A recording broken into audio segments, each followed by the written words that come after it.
Okay, class. Anong buwan sineselebrate ang Nutrition Month? Alam ko to, June ang sagot. Sir, Yes? June po. Wrong, Sophia. Teacher, Yes? July po. Yes, galing. Impressive!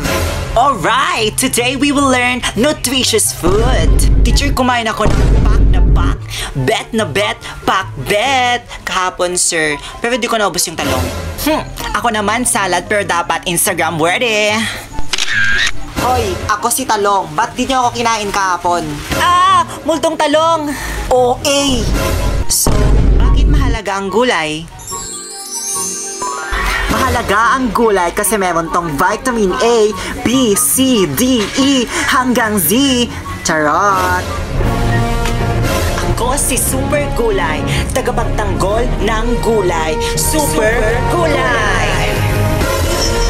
Tas din, huwag kalimutan. May challenge kayo. Sabihin ang paboritong gulay at prutas. Leche at grapes kasi sosyal. Kalabasa at mansanas. Teacher, hotdog at siomay. Yeah. Ay, bawal pala yun.